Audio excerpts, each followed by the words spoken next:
No, ahí. Ok. Bueno, en la mañana la intención de todo lo que estábamos platicando es para ilustrar cómo se van construyendo nuestros conjuntos. Ustedes ya tienen varias operaciones, ya tienen la unión, que existe un conjunto donde va a tener todos sus elementos, ya tenemos la intersección y bueno, pues ya han visto varios resultados con respecto a conjuntos. Y en ese sentido, haciendo un resumen de las cosas que ya hemos estado trabajando, tenemos algunas nociones básicas de conjuntos.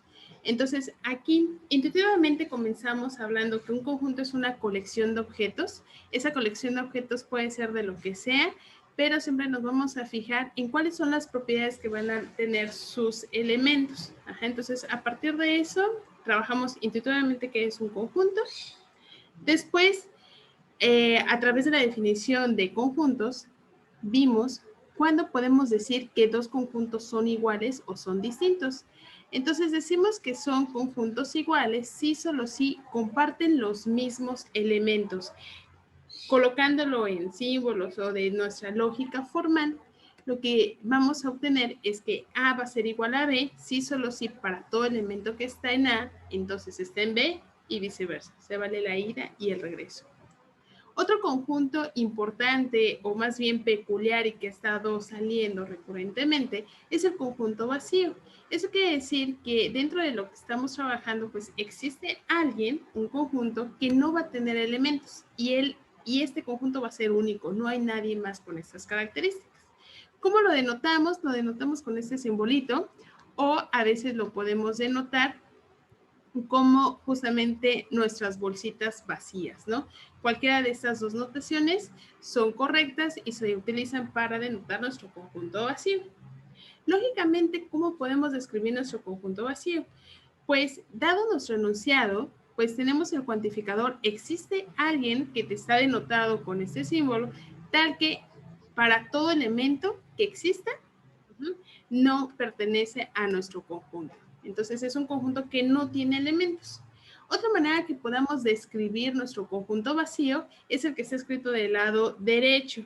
Tenemos el simbolito del vacío y estamos diciendo que son todos los elementos que son distintos a sí mismos. Entonces, si recordamos un poco lo que hablábamos de nuestra lógica aristotélica, decíamos que uno de los principios que están ahí muy presentes para formalizar la lógica aristotélica y la lógica matemática es el principio de identidad. Entonces, un elemento es igual a sí mismo. Entonces, jalamos esas ideas que tenemos desde la lógica aristotélica y lo planteamos en este concepto. Van a ser todos los elementos que son distintos a sí mismo. Entonces, hablando matemáticamente, eso no es posible, ¿no? Sin meternos en estos rollos filosóficos de yo soy yo misma, no nos metemos por ahí. Bueno, entonces tenemos esos dos principios que ya hemos estado trabajando, solo lo estamos formalizando y también como resumiendo todo lo que hemos trabajado. También, cuando estuvimos trabajando nuestras bolsitas y estábamos metiendo bolsitas en bolsitas, en realidad lo que estábamos tomando es cualesquiera dos conjuntos A y B, puede ser lo que sea, puede ser el conjunto vacío o una bolsita con crayolas o una lápiz, lo que sea, vamos a tener dos conjuntos. Siempre esos dos conjuntos los podemos meter en una bolsa más, ¿no? Que es distinto a decir que tenemos el conjunto de todos los conjuntos. Aquí estamos diciendo que simplemente existe un conjunto cuyos elementos son conjuntos que yo ya tenía anteriormente. ¿Sí? Escrito formalmente o con el lenguaje en lógica, el lenguaje formal, me está diciendo que para cualesquiera dos conjuntos A y B, existe un conjunto más, un conjunto X, tal que, tal que el conjunto A es un elemento de X y el conjunto B también es un elemento de X. Escrito de otra manera, este principio de formar un conjunto con otras bolsitas, simplemente vamos a tener que nuestro conjunto X, recuerden que nuestros conjuntos los vamos a escribir con llavecitas, abrimos nuestras llavecitas, tenemos a nuestro elemento A y a nuestro elemento B, ¿sí? Entonces siempre vamos a poder formar un conjunto con estas características. ¿vale? Ahora, y bueno, si se cumple para 2, cumple para un caso finito. ¿Qué quiere decir? Si yo tengo n conjuntos, digamos, si yo tengo A1, A2, A3, tengo n bolsitas, es una cantidad finita, lo puedo contar. Entonces yo puedo siempre exhibir un conjunto X de tal manera que sus elementos sean estos n conjuntos, ¿sí? Entonces aquí todo lo que estamos trabajando es a través de conjuntos finitos o bolsas que podemos contar. Nuestro siguiente principio es justamente la operación que ya habían definido, creo que conmigo la definimos, pero la definieron formalmente con Luis, que es la unión de conjuntos, ¿sí? Entonces, la unión de conjuntos, lo único que te está diciendo es que siempre van a poder formar un nuevo conjunto de tal manera que contenga todos los elementos de los conjuntos ya dados, ¿sí? Un ejemplo de esto es, por ejemplo, bueno, creo que un ejemplo muy clásico que sí funciona justamente son las lapiceras, ¿no? Las lapiceras lo que hacemos es meter todos nuestros utensilios para escribir. Entonces creo que, bueno, ahora ya no son tanto las plumas o lápices, ¿no? Ya todo es con la computadora o la mayoría de las cosas. Pero lo que estamos haciendo con nuestras lapiceras es formar un conjunto donde tiene todos nuestros elementos del conjunto de plumas, el conjunto de lápices, el conjunto de gomas, etc., ¿no? Entonces estamos formando un conjunto a través de otros. Este conjunto, y algo importante, es que cuando lo metemos a la lapicera, no hay bolsas adentro, solo están los elementos. Ajá. Eso quiere decir que solo tenemos un único conjunto. Ese conjunto que estamos trabajando, pues simplemente es la unión. Ajá. De manera formal, si estamos trabajando con n conjuntos, que tenemos aquí A1, A2 hasta n, la notación para tener la unión de n conjuntos es esta. ¿Sí? Entonces, ahorita doy un ejemplo de esto, porque solo lo han trabajado para 2 conjuntos, ¿vale? Entonces, siempre que tengan algo para 2, se cumple para n, una cantidad finita. Eso siempre lo van a tener. Bueno, entonces aquí tenemos la existencia de un conjunto que se llama la unión. Hay que tener cuidado con nuestros subíndices. Aquí está diciendo que nuestro subíndice va desde, bueno, aquí puse el 1 y no es cierto, va desde el 0 puse y va desde el 1. Entonces déjenme aquí corregirlo. Y bueno, formalmente la unión o la existencia, más bien la existencia del conjunto llamado unión, pues es la que está redactada abajo. Entonces, déjenme. Entonces, aquí vamos a tener cuidado con los subíndices, van desde el 1 hasta n. Y la existencia del conjunto unión lo vamos a describir como lo que está aquí abajo, ¿sí? Entonces, voy a precisar quién es ese A y quién es esa X que está diciendo de aquí de manera formal. Nuestra letra A lo que está representando es una familia de conjuntos. ¿Qué quiere decir una familia de conjuntos?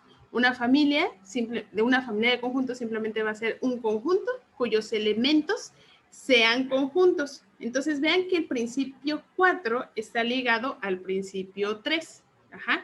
¿Por qué? Porque estamos formando conjuntos a través de otros conjuntos. Entonces, ese A, en realidad lo vamos a escribir de la siguiente manera. Va a ser un conjunto, entonces abro llavecita, donde tenga A1, A2, hasta AN, ¿sí? Entonces, al conjunto A, este conjunto A, se le llama una familia. Esta es una familia. Así como su familia de donde vive. Ahí tenemos su familia. Entonces, con esto, lo que estoy diciendo es que nuestro conjunto A de manera formal nos está representando una familia de conjuntos. Ahora, nuestra X que tenemos aquí es que existe un conjunto X. Este X lo que nos está representando es la unión de conjuntos. Con la notación que tenemos, esta unión está representada por esta notación, ¿sí?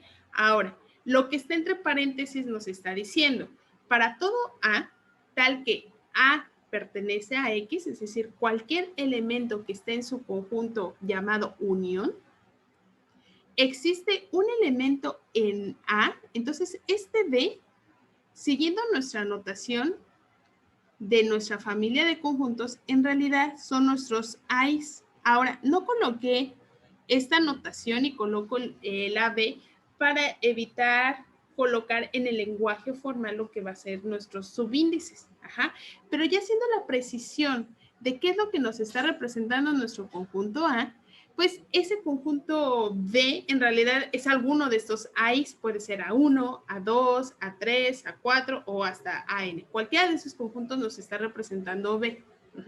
Entonces, D es alguno de esos conjuntos y A es un conjunto cuyos elementos son conjuntos. Y a eso le llamamos familia de conjuntos. Ajá. Entonces, cualquier elemento que esté en nuestra unión, existe un elemento que está en A, tal que el elemento que te tomaste pertenece a ese A, ¿sí? Entonces, aquí hay alguna duda. Yo sé que este puede ser un poco complicado con la notación, pero no con la idea intuitiva. Entonces, ¿hay alguna duda, pregunta?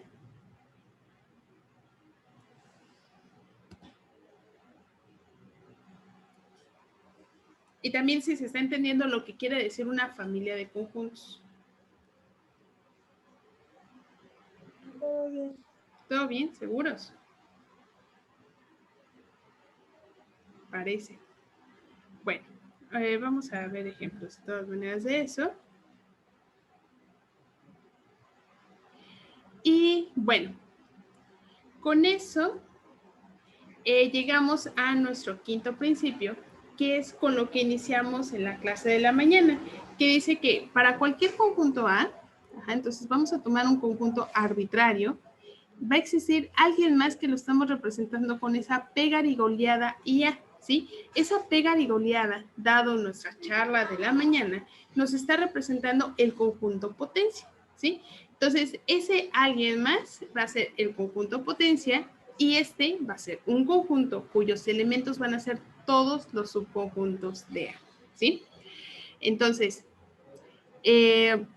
digamos que bien escrito o con lenguaje formal, estamos diciendo que para cualquier conjunto, entonces aquí tenemos para todo A conjunto, existe un Y y este Y justamente es nuestro conjunto potencia. Entonces, para cualquier elemento que pertenezca al conjunto potencia, esto pasa sí, solo si el elemento que se están tomando, en este caso que se llama Z, es un subconjunto de A. Ahora, si es un subconjunto de A, entonces es un elemento del conjunto potencia. Entonces, aquí tenemos 5 principios con todo lo que hemos trabajado, tanto con las operaciones y las ideas intuitivas de conjuntos. Existen otros 3 principios que ahorita no los voy a mencionar, pero lo que tenemos aquí escrito, con lo que estamos diciendo de nociones básicas de conjuntos, lo que estamos estableciendo son los axiomas, los primeros axiomas de la teoría de conjuntos, ¿sí? Ahora, nuevamente reitero, la mayoría de las cosas que ustedes van a estar estudiando van a estar fundamentadas en la teoría de conjuntos y la teoría de conjuntos está ligada o está íntimamente ligada a lo que es la lógica formal, la lógica matemática. Entonces, casi todo lo que están estudiando están sustentadas en esas dos disciplinas, ¿no? O esas dos ramas. Si no están bien fundamentadas esas cosas, imagínense que ustedes tienen un edificio, entonces si las bases de todo lo que están construyendo de matemáticas no está bien cimentado, imaginen que son los cimientos de ese edificio, pues es muy probable que en algún punto eso se pueda derrumbar, ¿sí? Entonces, esa analogía es justamente una de las cosas que movió mucho lo que es el surgimiento de la matemática moderna, que estoy hablando del siglo en el año como de 1800, 1810, se empiezan a fomentar, o más bien a tratar de fundamentar todas estas bases, lógica y conjuntos. Eso no quiere decir que la teoría de conjuntos haya comenzado en el año de 1800, 1810, sino viene desde antes, desde casi nuestra lógica aristotélica, ¿no? Entonces, nuestra teoría de conjuntos o todas las nociones que tienen viene desde mucho antes, ¿no? Pero viene la necesidad de poder fundamentar toda nuestra teoría de conjuntos, porque la mayoría de las cosas que se están construyendo en la época moderna, que estoy hablando del siglo XX, siglo XIX, XX por ahí, pues todo cae con la teoría de conjuntos. Se ve la necesidad de que todo esto esté fundamentado y de allí, de esa época, viene toda esta parte de los axiomas de Zermelo-Fraenkel.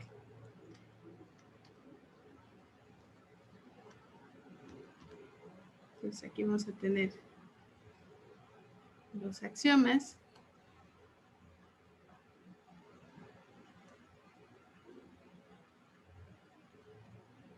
Entonces, si alguien tiene curiosidad, puede buscarlos o llevar en algún momento en un curso de teoría de conjuntos y podrán ver un poquito más la importancia que tiene toda esta parte de la fundamentación. ¿Qué quiere decir fundamentación? Que debemos tenernos de manera explícita, tenemos nuestros axiomas, tenemos nuestros postulados, tenemos nuestros teoremas, ¿sí? Entonces, bueno, no me detengo más ahí, pero para mí sí era importante que todo esto está bien fundamentado a través de los axiomas de Zermelo-Fraenkel. Ahora, resultados que de manera inmediata, antes de comenzar, de continuar y dejar atrás un poquito estos axiomas, el quinto postulado o el quinto axioma de los Zermelo-Fraenkel nos permite dar la existencia de un conjunto infinito.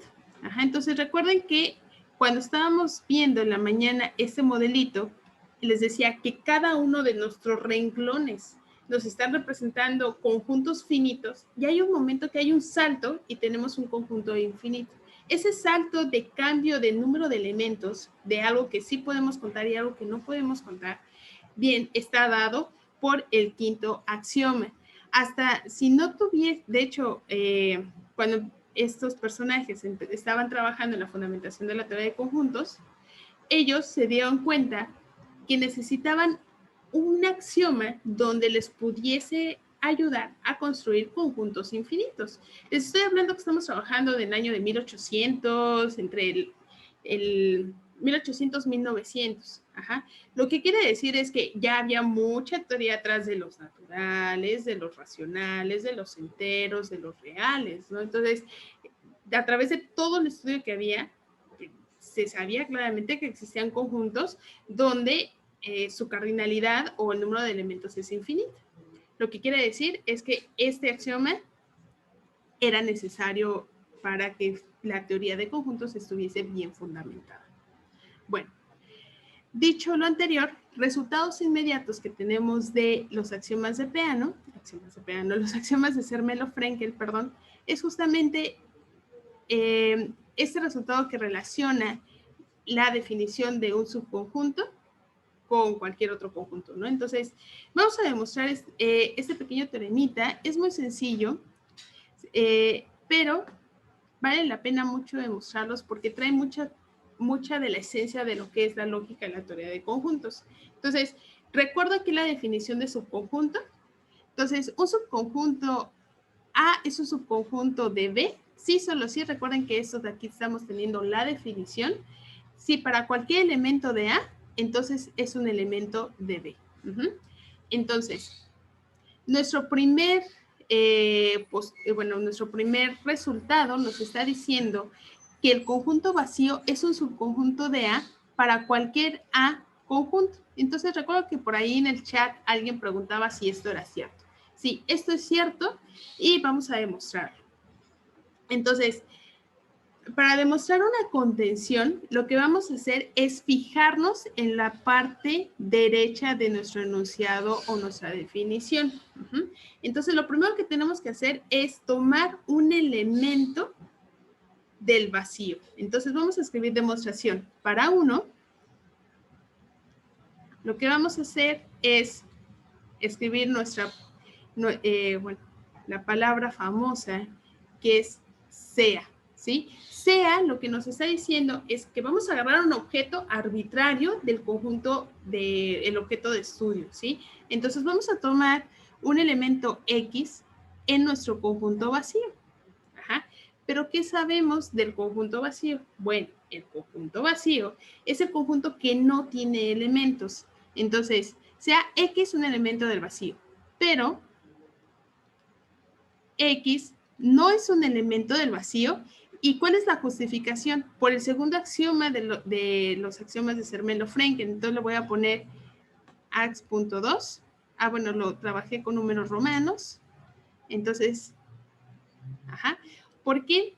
Porque en los axiomas, aquí lo tenemos, nos está diciendo que ningún elemento está en el vacío, ¿no? Entonces ese es nuestro axioma 2. Entonces aquí le voy a poner que son nuestros axiomas de Zermelo-Fraenkel. Entonces, por el segundo axioma, estamos llegando que X no es un elemento del vacío. Lo que quiere decir es que nuestra hipótesis es falsa. Ajá. Entonces, aquí tenemos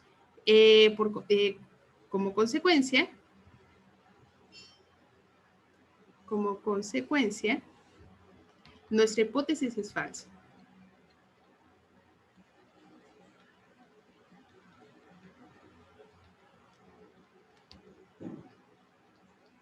Ahora, vean que la estructura lógica de nuestro enunciado es un implica, que es la contención. Ahora, la tabla de verdad nos dice que es falso, implica lo que sea. Lo que quiere decir es que el elemento, nuestra hipótesis es falsa, y aquí lo voy a poner en amarillo, y ahora, ¿cómo? De manera muy platicadita, falso implica lo que sea, podemos concluir que el elemento X es un elemento de A. Por lo tanto, el vacío es un subconjunto del conjunto A para todo A conjunto, ¿sí? Ahora, lo que está aquí escrito de manera muy intuitiva, nuestro argumento nos estamos remitiendo a nuestras tablas de verdad, ¿sí? Por eso es muy importante saber cuáles son nuestras tablas de verdad y cómo se está fundamentando y formalizando toda la parte en lógica, ¿sí? Entonces, dado que nuestra hipótesis es falsa, entonces nuestra conclusión puede ser lo que sea, y a mí me interesa que sea verdadera. ¿Y qué quiere decir que sea verdadera? Que el elemento X sea un elemento de nuestro conjunto A. En ese sentido, pues ya tenemos lo que queríamos demostrar. No sé si tengan aquí alguna duda o pregunta.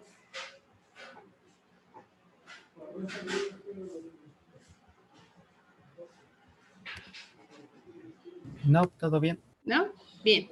Entonces, generalmente cuando ustedes están haciendo una demostración donde la hipótesis es falsa, pero se está involucrando lo que es el vacío, aquí se dice por vacuidad. Entonces, en ocasiones, en lugar de escribir lo que está en amarillo, simplemente es verdadero por vacuidad, ¿no? Pero eso son simplemente si su implicación es falsa y está involucrando el conjunto vacío. El de demostrar 2 es muy sencillo. Entonces vamos a poner aquí para 2. Pues queremos demostrar que A es un subconjunto de A. Y bueno, vamos a demostrarlo. Entonces nuestra definición nos dice sea X que está en A.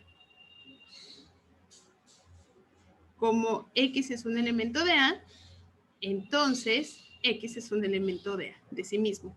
Por lo tanto, A es un subconjunto de A. Suena muy bobo, pero justamente esta implicación para mí se me hace muy linda porque está, digamos, como históricamente con lo que hemos trabajado, Es un claro ejemplo de cómo está trabajando nuestra lógica aristotélica en el sentido de el asunto de la identidad. A es igual a sí mismo, entonces si A pertenece a A, entonces A pertenece a él mismo, ¿no? Entonces ahí se está trabajando esa pequeña implicación, ¿no? Entonces es muy sencilla, pero en esencia es muy rica, ¿no? Como que es el reflejo de toda una trayectoria histórica en las matemáticas. Vamos a demostrar 3. 3 nos está diciendo que si A es un subconjunto de B y B es un subconjunto de C, entonces A es un subconjunto de C. A esta propiedad se le conoce como transitividad. Ya me van a correr. Transitividad. Bueno, igual, nos corre y regresamos. Para 3, lo que vamos a hacer es, por demostrar, bueno, hipótesis, ¿no? Vamos a suponer que A es un subconjunto de B. Lo que queremos demostrar es que que A es un subconjunto, perdón, aquí me falta. Vamos a suponer que A es un subconjunto de B y B es un subconjunto de C. Lo que queremos demostrar es que A es un subconjunto de C. Entonces, vean que nosotros queremos demostrar esta contención, entonces voy a partir de esta contención para tomar nuestro elemento. Es decir, sea X un elemento en A. Entonces, estoy pensando desde este sentido. Ahora, como X es un elemento de A, y por hipótesis sabemos que A es un subconjunto de B, por definición de contención, X es un elemento de B. Utilizamos ahora nuestra siguiente hipótesis, como A es un subconjunto, como B es un subconjunto de C, entonces X es un elemento de B, ¿sí? Entonces ya demostramos lo que queríamos demostrar, ¿no? Entonces nos tomamos cualquier elemento en A y demostramos que está en B. Maestra, Dime. puso B, es C, ¿no? C, muchas gracias. Aquí está en C. Como B es un subconjunto de C, entonces X está en C. Muy bien. Perfecto. Entonces, por lo tanto, A es un subconjunto de C. Entonces, ya terminamos ese pequeño teoremita que es muy sencillo, pero lo que quiero que quede aquí evidente es que es tan sencillo que estamos trabajando en las bases de la teoría de conjuntos y esas bases están íntimamente relacionadas a toda la parte de lógica y varios de nuestros argumentos están ligados a argumentos de nuestra lógica formal. Bueno, ahora, ya que yo tengo este teoremita, pregunto, ¿si se valen los regresos? ¿Qué quiero decir con los regresos? Si el vacío está contenido en A para cualquier conjunto, entonces podríamos decir que para A, cualquier conjunto, A es un subconjunto del vacío. ¿Verdadero o falso? Falso. Falso, ¿no? Entonces, eso no se vale. Un contraejemplo.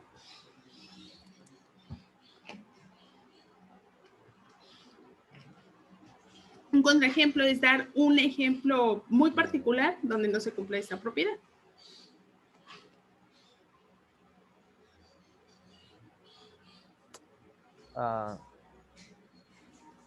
Vamos. El que sea. Que hace el conjunto con el elemento 1 y el vacío pues no tiene elementos, así que no está contenido el 1 en el vacío. Exacto, ¿no? Entonces, esto es falso. Esto es falso. Entonces podemos tener A como el conjunto que tiene el 1 y ese no es un subconjunto del vacío porque existe alguien en A que no está en el vacío. Vale. El siguiente, si A es un subconjunto de A, ¿A es un subconjunto de A? Sí, ¿no? Aquí no estoy haciendo absolutamente nada, que sería nuestro regreso. Bueno, ¿cuál es nuestro conectivo principal de nuestra tercera proposición? Si A está contenido en C, entonces, ¿se cumplen todas estas hipótesis?